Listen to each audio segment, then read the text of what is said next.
Dating is hard, but love is easy. We're going to dive into this conversation today. So, I want to be candid with you. I got the idea for this video from watching a short clip from the movie Materialist, which is a story about a matchmaker in New York helping clients find love. And it's an interesting commentary on dating and relationships in today's environment. And one of the scenes where, gosh, is her name Dakota Johnson? Please forgive me, I forgot, is talking to Pablo Pascal about how dating is very hard, but love is easy.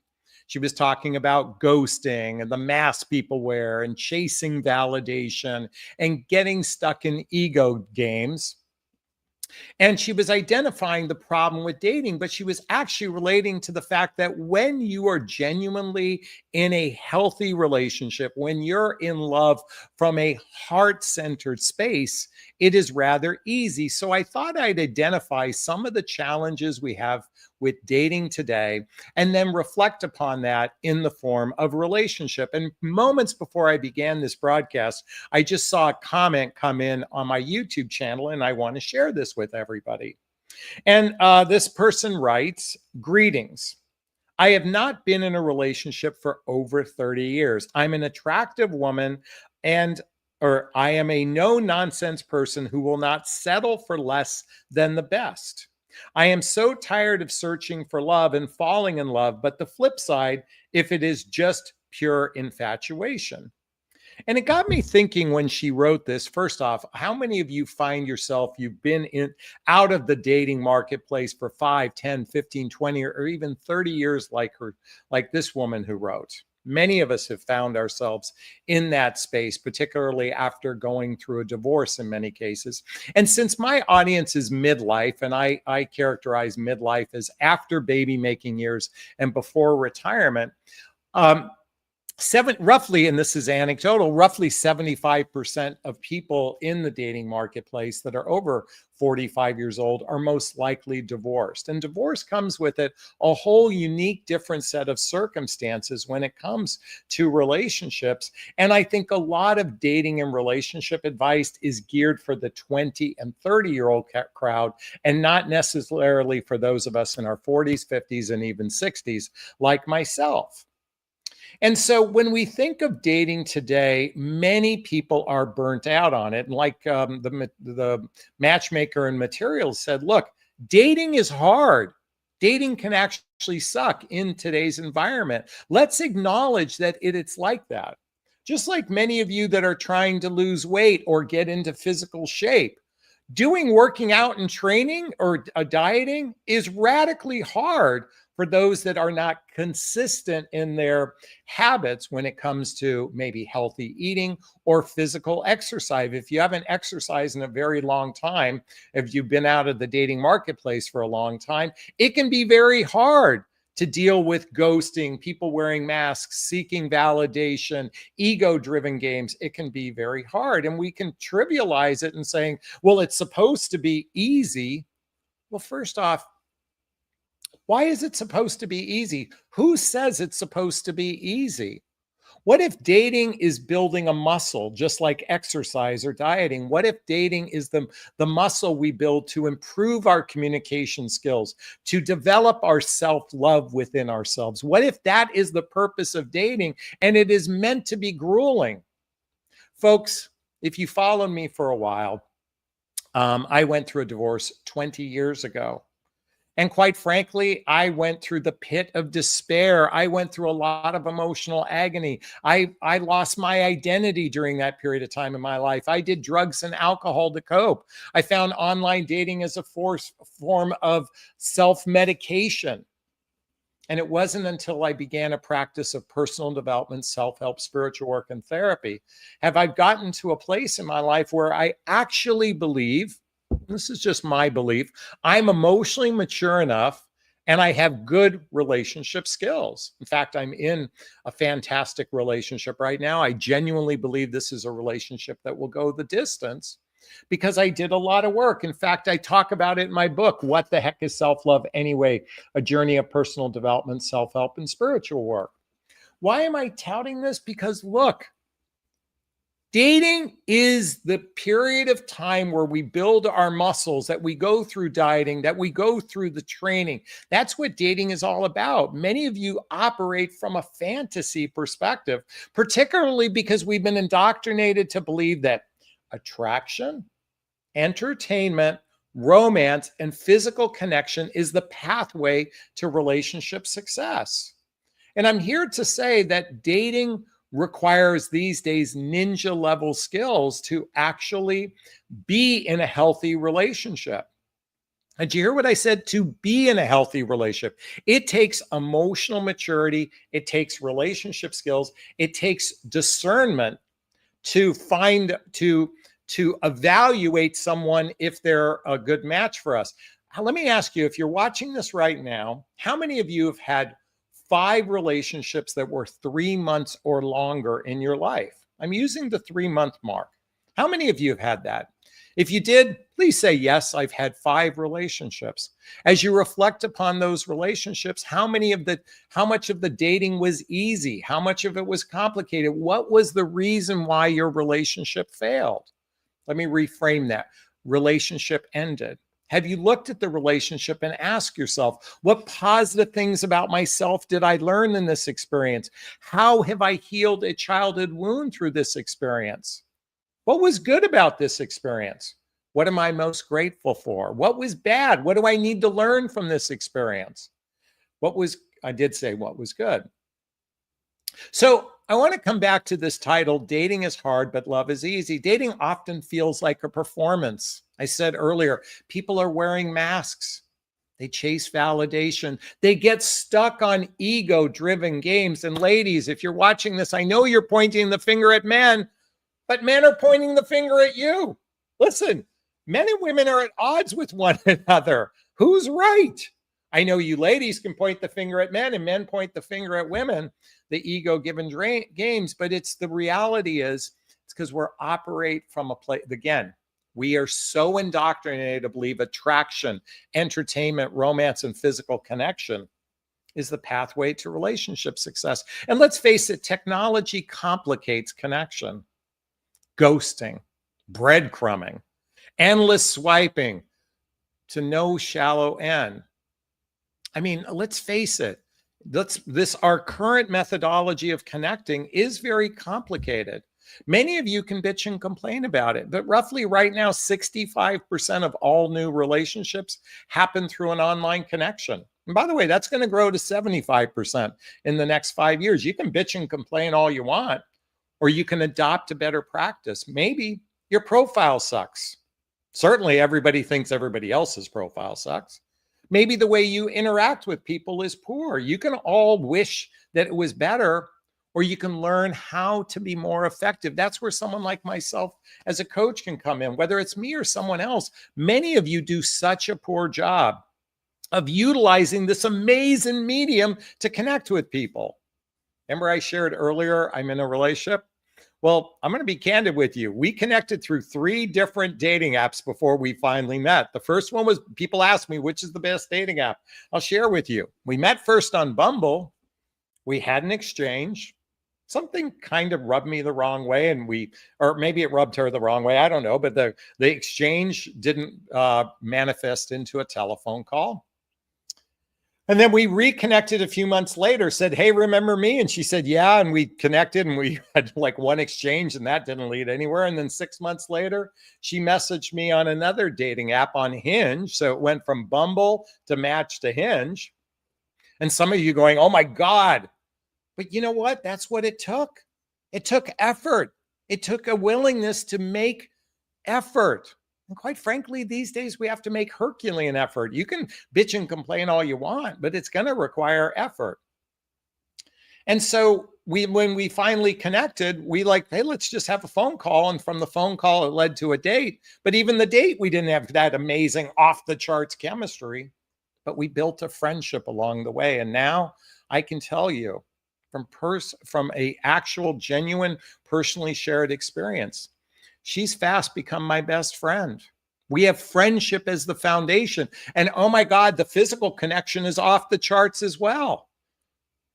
Love is worth it, folks. Love is a risk, but it's still the best game in town. But fear drives much of dating. Fear of rejection, fear of vulnerability, fear of not being enough. Do you know the number one emotional core wound most humans are faced with? I'm not good enough. I'm not lovable. I'm not likable. That's the core wound.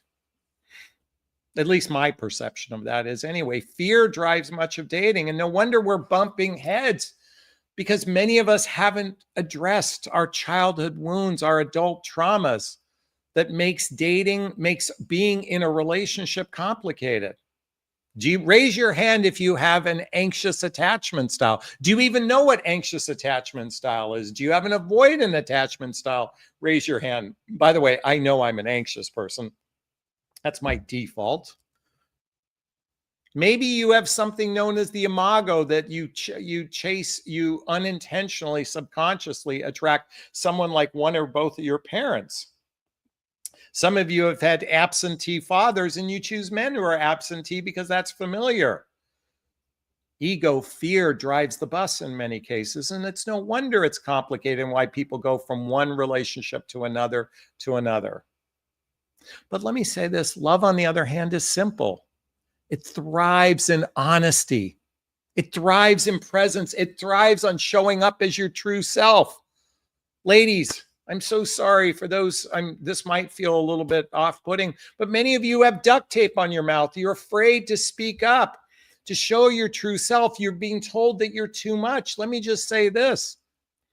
If you speak sincere and from the heart, you can never say the right thing to the wrong. You can never say the wrong thing to the right person.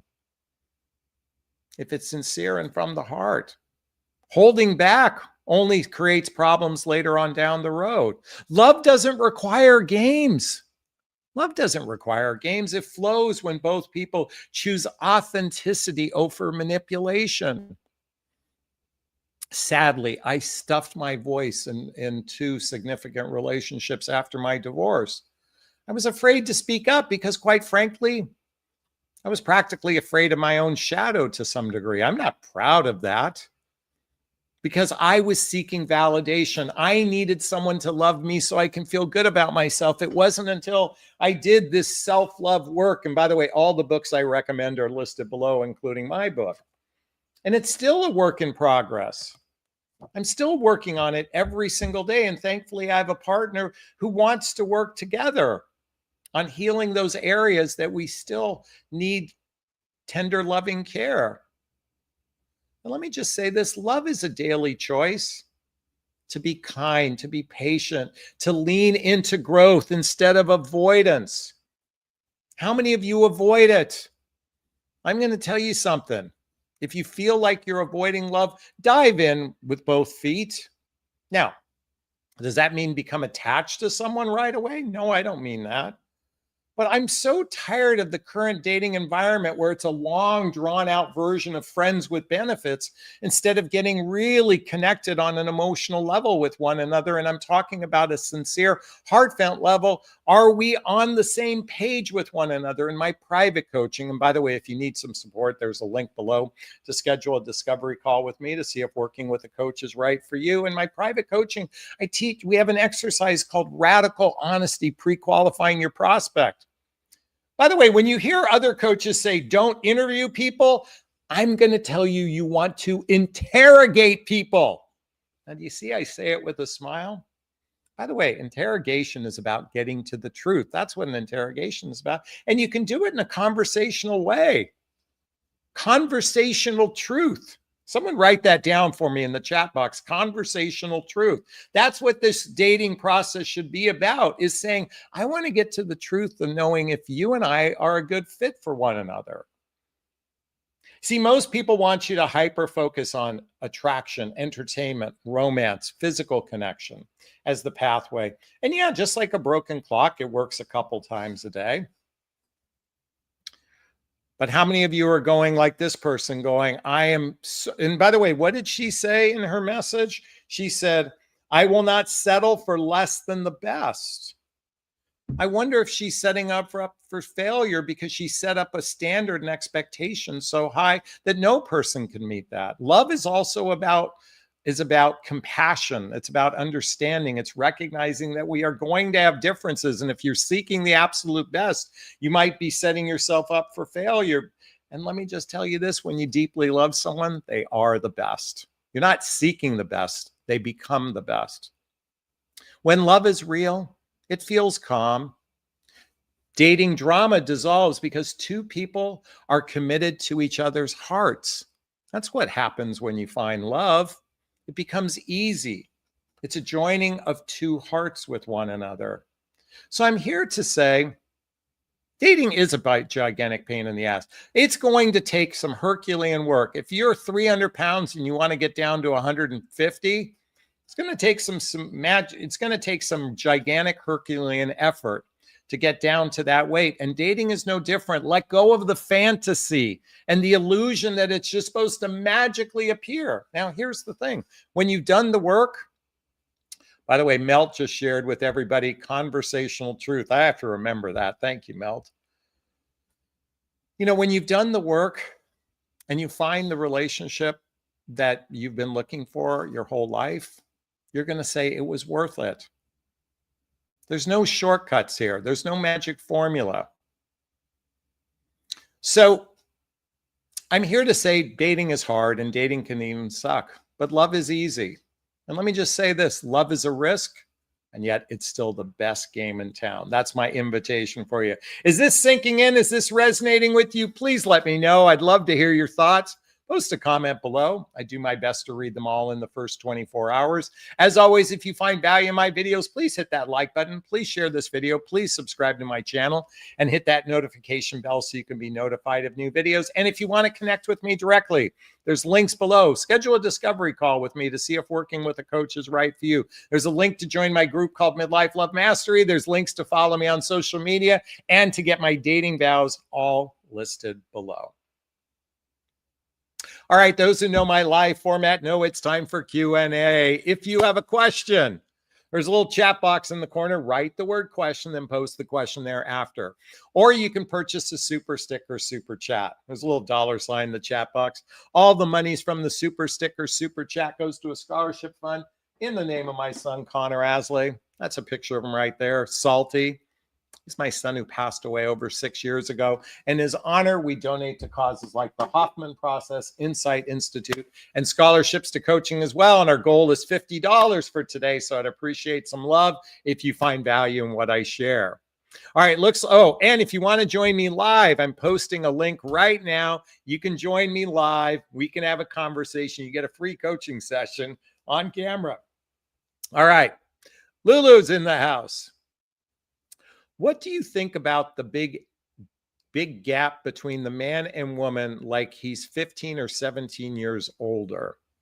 So let's take a 57-year-old man with a 40-year-old woman. Let's go with that age difference. You know, do men oftentimes seek younger women for vanity reasons, for ego-based reasons? Does that mean that it won't work out? No. Sometimes a younger woman seeks an older man because he has financial resources. He has a bit of stability. Maybe he has a bit of emotional maturity. I'm not here to judge any of those choices. I think it's a very common experience for people to do that. I think traditionally it's very common. Men oftentimes don't feel as physically attracted to the women their own age. Now, that's not always the case. In fact, of my 3 significant relationships in the last 20 years of my life, one of them was 10 years older than me. The other one was a year and a few months older than me. And the current one is 6 months younger than me. So I found someone my own age, okay? By the way, Lulu wants to also point out, I knew you were in a relationship. Congratulations. How's it going so far? I'll share that in a second. But coming back to the age gap, my question for you, Lulu, why is this important to you? There must be, what was the real reason why you asked that question? I really invite you to look into that. Why is it important what a man is doing? What's important to you? That's really the question. And you come back to say, yes, older men men are responsible, more mature, and they are into the idea of getting married. That is the case in some cases, but not always the case. But I invite you, Lulu, to look at it from why did you need to know this? What's really important about this question? And then come back and ask a question that relates to you, or join the hot seat, right, or love seat right now. Okay. All right. Tsunami Seiko's in the house. I'm driving 5 hours out of state this weekend to see a guy, XD. I'm excited. My first time coming to him.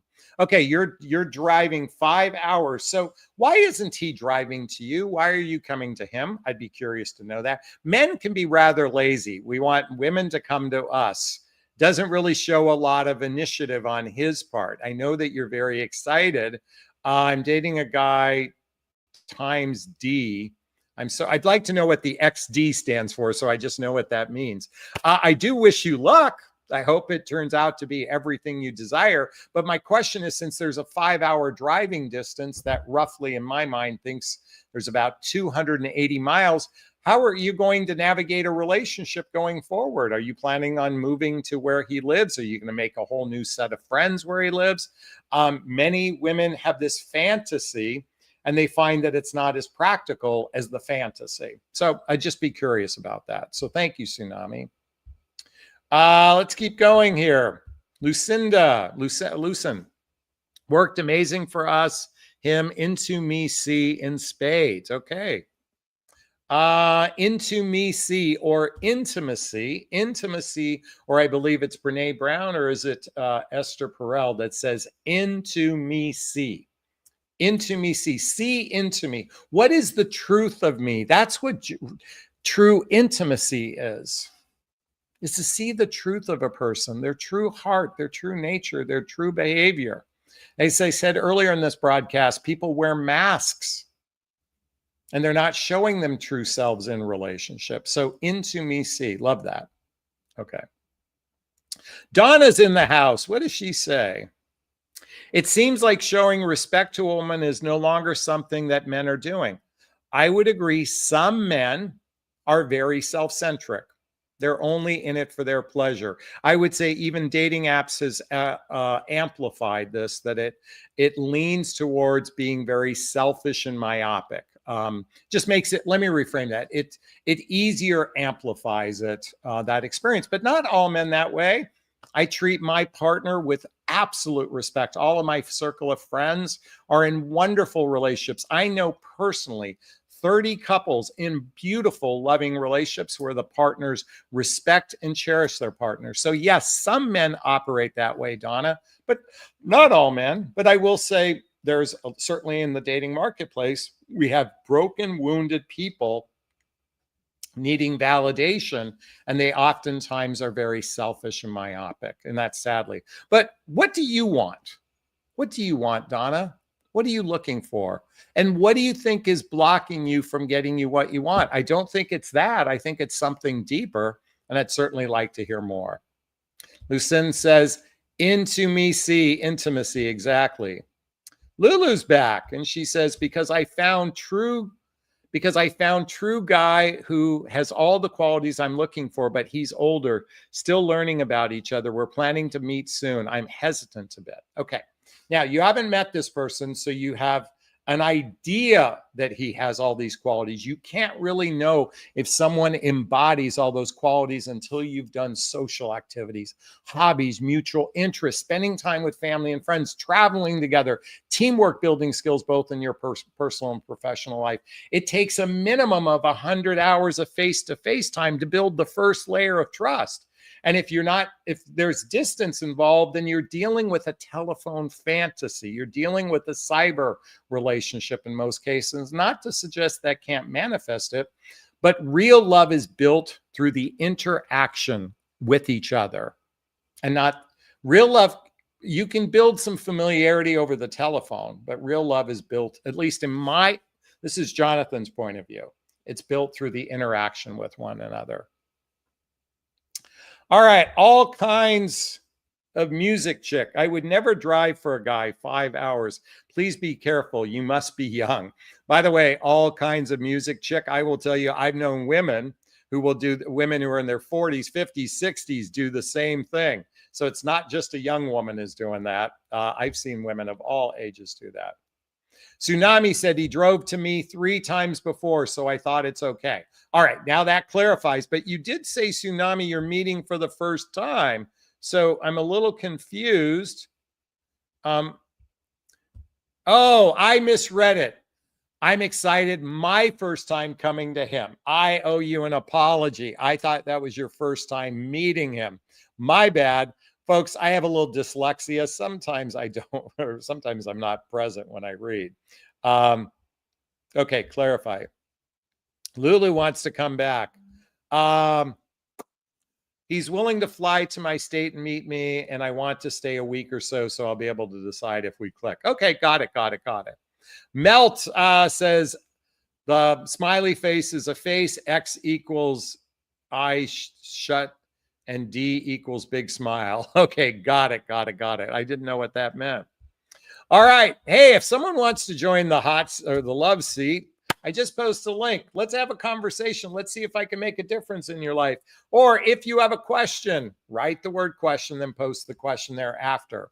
Or as I said, please purchase a super sticker, super chat. Lulu, Tsunami, all kinds. If I made a difference in what I just shared in your life, please purchase a small little super sticker. If 5 of you donated $10, we would get to that $50 goal real fast, okay? All right, let's give it another minute. Hey, listen, we need some content. We need some fodder. Otherwise, I'm going to have a hard time carrying this conversation.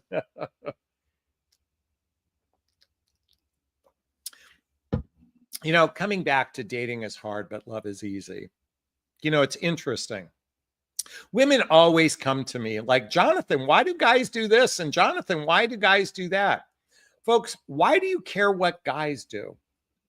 What matters most is, what are you going to do? I believe what matters most is, what do you want? And then ask yourself, what is blocking you from what you want? Now, you can point the finger at men. And by the way, women point the finger at men, men point the finger at women. You guys, do you realize that? Each gender is pointing the finger at the opposite gender. I mean, for those heterosexual people. So what's going on? If you each are blaming each other, then what's really going on? When you can look in the mirror and see the 3 fingers pointing back at you when you're pointing a finger, go, how am I contributing to my experience? Folks, I operated very much chemistry equals relationship success for probably 19 of the 20 years I was single after my divorce, okay? I mean, maybe it's not that much, but I operated very much in a myopic, self-centric point of view. It took deep work to get to the place where I'm at today, where I'm actually in genuinely the healthiest relationship of my life. It's because we are aligned with each other. We have deep friendship with one another. We share core values together. We have a vision of a future that's aligned. We've had the radically honest, hard conversations about money and sex and other things that are important to us. Our lifestyles are relatively blendable with one another. And most importantly, we have a decent amount of emotional maturity and relationship skills to navigate the challenging conversations. We speak from our hearts all the time. This didn't happen overnight. It took a lot of weight training to get there. Donna says, I'm looking for long-term commitment, which is hard to find someone who also wants this. Yes, I recognize probably, 20% of the population of men are what I call grower builders. If you're not familiar with my chart, I'm going to take this off the screen. 3 types of people actively dating. This is not a fact. It's merely an opinion. Maybe 20% are users. Those are the love bombers, the players, the gold diggers, the people that have short-term goals. They only care about themselves. And the 20% over here are grower builders. They seek long-term commitment. They're emotionally grown up. They have their act together. They have good relationship skills. Most everybody are what I call spenders. They seek companionship. They seek connection. They seek sex. But they're directionless. In other words, they don't have a direction. They're fearful. They don't have good relationship skills. The reason why they're called spenders is they'll spend time with you. So yes, I agree. That's the case. So now you have to be focused on the grower builders if that's what you want. It requires being more intentional than ever before and not to allow chemistry to drive the bus. Tsunami comes back and says, what do you think keeps relationships together long term? I think having good conflict resolution skills is one of the top pieces. I think being aligned with one another, having a shared vision, shared values, lifestyles are blendable, and emotional maturity. Those are the key factors. And within emotional maturity is good conflict resolution skills. Also being able to identify your needs and wants and be able to express it in a way that can be seen, heard, and understood. Ladies, you guys all, just because you think just because you may vomit your emotions doesn't mean you're good at articulating them. I know you get offended by vomiting, but just because you go blah doesn't mean that it's seen, heard, and understood. And you guys, for the men listening, being stoic doesn't, stuffing your emotions and keeping yourself isn't building real connection with another person. So anyway, just my rough thoughts. Question from Jess. You just mentioned how we females ask about why men do certain things, but what about we give them the benefit of the doubt when they misbehave? Well, I certainly believe a person is innocent before they're proven guilty, but bad behavior, repetitive bad behavior isn't acceptable. But wanting to know why men in general do things might be different than wanting to know why my specific partner does a certain thing. And we might have to get really granular. What was his childhood like? When was his last relationship? Is he hung up on his last relationship? Is he dealing with a contentious divorce? So there's lots of particulars on an individual basis that can't be generalized. And that's really my point there. Okay. Melt goes on to say, you love your chart. Thank you so much. I appreciate that.